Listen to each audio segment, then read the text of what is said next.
Maxton Hall, The World Between Us episode 5 starts with Ruby narrating how perfect the kiss with James was. As we all know, the euphoric kiss was short-lived after Mortimer interrupted them. The dad picks up his kids and takes them home for a good scolding. Once again, he demeans Lydia and Ruby and questions James' loyalty to the family.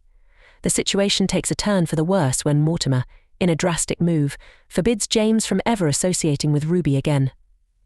Having conducted a thorough investigation into Ruby's family, Mortimer is aware of their dire financial situation. His harsh words provoke James, who attempts to defend both himself and Ruby. This only results in a physical altercation, with Mortimer threatening to ruin Ruby's chances at Oxford and evict her family from their home. Back at school, the dean is impressed and gives Ruby a sterling recommendation letter. She and Lynn celebrate and enjoy the rest of the party. However, Ruby notices Sutton is barely enjoying himself. He is too preoccupied thinking of Lydia and how Mortimer dragged her away. To cheer Sutton up, Ruby thanks him for being a good teacher to her. The next day at school, James promises his friends they will party for the remainder of the semester. He is trying to do everything possible to keep busy and ignore Ruby. Ruby is surprised when James ignores her like she is a stranger. To make matters worse, he did it in the hallway in front of everyone. Soon news of their breakup is all anyone can talk about, and the jealous girls rip into Ruby. Elsewhere, on the school grounds, Lydia and Sutton confess their love for each other. Sutton asks Lydia to run away with him. She is hesitant, so he asks her to meet at their secret cafe in a few days to plan their escape. At the end of the day, Ruby confronts James while he is on the lacrosse field. He casually says that he was only having fun with her. His words break her heart, but she doesn't break down in front of him. She curses him off and walks away.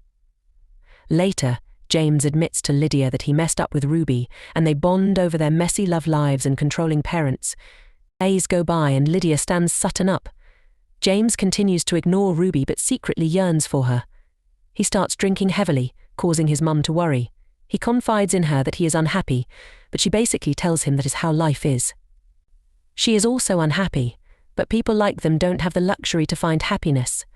The two Beaufort siblings carry on with their lives like robots, doing what is expected of them. In the meantime, Ruby has an honest talk with her dad. He is clear that she is not to blame for the accident and thanks her for being a thoughtful daughter. They talk about the accident and try to find closure. Angus is an amazing man and father. He is nothing like Mortimer. Later, Cordelia sees the kids off as they head to Oxford to start their school tour. Ruby also gets her invitation letter and celebrates with her family. The difference between the two families is as evident as day and night. Ruby's family is happy for her and supportive, while Cordelia can barely look at her kids' eyes because she knows how unhappy they are. She keeps adding more pressure on James to follow the path they have chosen for him. She says he should feel privileged and forgo happiness. Even though James tries to explain, Cordelia couldn't care less. Simultaneously, Lydia finds out she is pregnant but decides to keep it from her mum. The episode ends with Ruby and James arriving at the university and discovering that their rooms are next to each other. However, they are both determined to ignore each other. Will this plan work?